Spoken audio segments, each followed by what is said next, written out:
అందరికీ నమస్కారం. ఈరోజు కథ అంతిమయాత్ర. రచన మధునాపంతుల చిట్టి వెంకట సుబ్బారావు గారు. ఇంకా స్టోరీలోకి వెళ్ళిపోదామా? హలో ప్రసాద్ గారు, నేను ఫ్లాట్ నంబర్ 425 నుంచి మాట్లాడుతున్నాను. ఉదయం నుంచి మా ఇంట్లో కరెంటు లేదు, కాస్త ఎలక్ట్రీషియన్ని పంపించండి. సరే అండి రామారావు గారు, ఎలక్ట్రీషియన్ 9 గంటలకు వస్తాడు. థ్యాంక్స్ అండి అంటూ ఫోన్ పెట్టేశాడు రామారావు గారు. వివరాలన్నీ నోట్ చేసుకుని ఎలక్ట్రీషియన్కి ఫోన్ చేసే అంతలో మళ్ళీ మొబైల్ రింగ్ అయ్యింది. నేనండి ప్రశాంత్ని, ఫ్లాట్ నెంబర్ 530 నుంచి మాట్లాడుతున్నాను. మా బాత్రూంలో నల్లాలు లీక్ అవుతున్నాయి, కాస్త రిపేర్ చేయించి పెట్టండి సార్. అలాగేనండి అంటూ ఫోన్ పెట్టేశారు. ప్రశాంత్ గారితో మాట్లాడుతుండగానే ఫ్లాట్ నెంబర్ 525లో కాపురం ఉంటున్న రాఘవయ్య గారి దగ్గర నుంచి ఫోన్ వచ్చింది. ప్రశాంత్ గారు ఫోన్ పెట్టేసిన తర్వాత రాఘవయ్య గారికి మళ్ళీ కాల్ చేశాడు ప్రసాద్. రాఘవయ్య గారు ఫోన్ ఎత్తి, నాయనా ప్రసాదు, కాస్త నా మందులు అయిపోయాయి, తెప్పించి పెడదు అంటూ నెమ్మదిగా మాట్లాడాడు. సరేనండి, ఇప్పుడే పంపిస్తాను అని ఫోన్ పెట్టేశాడు ప్రసాద్. ఇలా ఉదయం నుంచి సాయంకాలం వరకు అందరి సమస్యలు తీర్చే ఆపద్బాంధవుడు సదరు ప్రసాద్ గారు కూడా ఫ్లాట్ నంబర్ 401 ఇంటి యజమాని. మే ఐ హెల్ప్ యూ అనే సంస్థకి యజమాని కూడా. సుమారు 100 ఫ్లాట్లు ఉన్న ప్రగతి నగర్లోని ఆ రామచంద్ర రెసిడెన్స్ అపార్ట్మెంట్లో ఏ సహాయం కావాలన్నా చేస్తూ, అందరి సమస్యలు తీరుస్తూ, సర్వీస్ ఛార్జెస్ ఆదాయంగా చేసుకుని తను బతుకుతూ 10 మందికి బ్రతకడానికి అవకాశం కల్పిస్తూ ఒంటరిగా జీవితం సాగిస్తున్నాడు ప్రసాద్. నల్ల కోటేసుకుని కోర్టు మెట్లు ఎక్కుదాం అనుకున్న ప్రసాద్ గోదావరి జిల్లాల నుంచి ఈ మహానగరానికి వచ్చి కనీసం చెట్టు కింద ఫ్లేడర్ అయినా అవుదామనుకున్నా ఎవరూ పలకరించే నాదుడు లేక ఉన్న ఊరిలోని ఎకరం భూమి అమ్మేసి ఈ రామచంద్ర రెసిడెన్స్ ఫ్లాట్లో ఒక ఫ్లాట్ కొనుక్కుని ఏదో అలా జీవితం సాగిస్తున్నాడు. ఆ ఫ్లాట్ ఓనర్లందరికీ తలలో నాలుకలా ఉండి అపార్ట్మెంట్లో ఉండేవారి రోజువారీ సమస్యలు, పెళ్ళిళ్ళకి కళ్యాణ మండపాల దగ్గర నుంచి క్యాటరింగ్ వరకు, పురోహితుడి దగ్గర నుంచి ఫోటోగ్రాఫర్ వరకు అన్నీ బుక్ చేసి ఎవరికి ఇబ్బందులు లేకుండా దగ్గరుండి చూసుకుంటాడు. ఎవరైనా చనిపోతే దగ్గరుండి అన్ని పనులు చేస్తాడు. ఒక చావుకు తప్ప మిగిలిన వాటికి సర్వీస్ ఛార్జెస్ వసూలు చేస్తాడులేండి. అత్యవసర సమయంలో ఆపద్బాంధవుడలా ఆదుకుంటాడు. ఇలా ఫ్లాట్ ఓనర్లందరికీ వరప్రసాద్ అయ్యాడు. ఇన్నాళ్ళు అందరి సమస్యలు తీరుస్తున్న ప్రసాద్కి ఒక ముఖ్య సమస్య ఎదురైంది. ఫ్లాట్ నంబర్ 426లో ఉంటున్న రాఘవయ్య గారు సడన్గా హార్ట్అటాక్తో చనిపోయారు. ఇప్పుడు అసలు సమస్య మొదలైంది. రాఘవయ్య గారు పిల్లలు అమెరికాలో సెటిల్ అయిపోయారు. రాఘవయ్య గారు ప్రసాద్ మంచి స్నేహితులు. ఏం సహాయం కావాలన్నా రాఘవయ్య గారు ప్రసాద్ గారికి ఫోన్ చేసి అడుగుతుంటారు. ఎంత అర్ధరాత్రి అయినా ప్రసాద్ గారు మందులవి తెచ్చిస్తుంటారు. ప్రసాద్ గారికి రాఘవయ్య గారంటే అభిమానం. బాబాయ్ గారు అంటూ పిలుస్తాడు. వాళ్ళ మంచి చెడులన్నీ సుమారుగా 10 సంవత్సరాల నుంచి, అంటే రాఘవయ్య గారు పదవీ విరమణ చేసిన దగ్గర నుంచి ప్రసాద్ చూస్తుంటాడు. ఇంట్లో మనిషిలా ఉంటాడు. హాస్పిటల్కి తీసుకెళ్లడం దగ్గర నుంచి మార్కెట్ పనులన్నీ ప్రసాద్ చూస్తుంటాడు. అమెరికాలో ఉన్న పిల్లలు కూడా తమ తల్లిదండ్రుల క్షేమం గురించి ఎక్కువగా ప్రసాద్ గారికి ఫోన్ చేస్తుంటారు. ఎందుకంటే రాఘవయ్య గారికి భార్యకి ఇద్దరికీ చెముడు. పాపం పిల్లలతో మాట్లాడాలంటే కష్టం. వాట్సాప్ మెసేజ్ల మీద ఆధారపడ్డారు. నిన్ననే కదా హాస్పిటల్కి వెళ్ళి వచ్చాము, బాగానే ఉన్నాడు కదా అనుకుంటూ రాఘవయ్య గారి ఫ్లాట్లోకి వెళ్ళాడు ప్రసాద్. అక్కడ రాఘవయ్య గారి భార్య ఒక్కతే ఏడుస్తూ కూర్చుంది. అపార్ట్మెంట్లో ఎవరూ ముందుకు రారు, అందరికీ తెలిసిన విషయమే.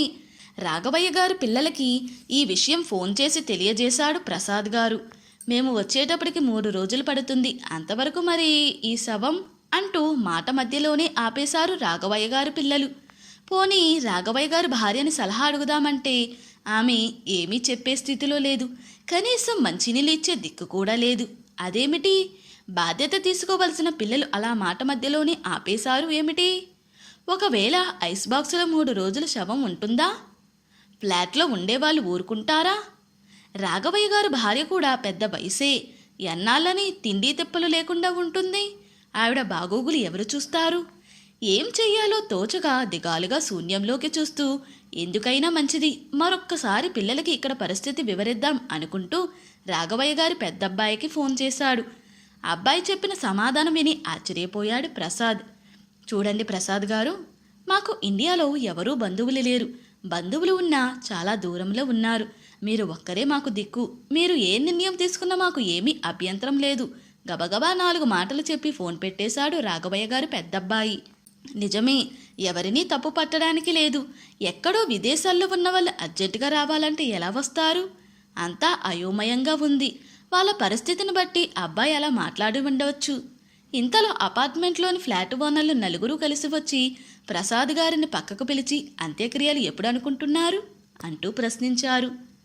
ప్రసాద్ ఏం సమాధానం చెప్పాలో తెలియక మౌనంగా ఉండిపోయాడు. అప్పటికే సమయం మధ్యాహ్నం 2 గంటలయింది. రాఘవయ్య గారి భార్య పచ్చి మంచినీళ్ళు కూడా ముట్టుకోలేదు. అలా ఉదయం నుంచి ఏడుస్తూనే ఉంది. ఇలా ఏడిస్తే ఆమె ఆరోగ్యం ఎలా ఉంటుందో. ఇప్పుడు ఏం చెయ్యాలి? ఇలా ఆలోచించుకుంటూ కూర్చున్నాడు ప్రసాద్.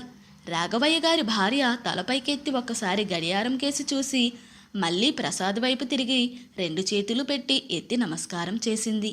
ప్రసాద్కి పరిస్థితి అంతా అర్థమైంది. చేయవలసిన ఏర్పాట్లు చకచకా వాచ్మ్యాన్ సహాయం తీసుకుని ప్రారంభించాడు. మనుషులు ఎక్కడికి కదలక్కర్లేదు, అన్నీ ఫోన్ల మీదే కదా. అంతిమయాత్రకి అన్నీ రెడీగా ఉన్నాయి, ఇంకా ప్రారంభించడమే తరువాయి. రాఘవయ్య గారి పిల్లలు ఇక్కడ లేరు అంటున్నారు, మరి ఎవరు చేస్తారు అనే పంతులు గారి ప్రశ్నకి నేనండి అంటూ ప్రసాద్ ముందుకు వచ్చాడు. మీరు అంటూ అనుమానంగా చూశారు పంతులు గారు. నేను ఆయన ఫ్రెండ్ని. సరే మీరు స్నానం చేసి రండి అంటూ పంతులుగారు చెప్పడంతో స్నానానికి వెళ్ళిపోయాడు ప్రసాద్.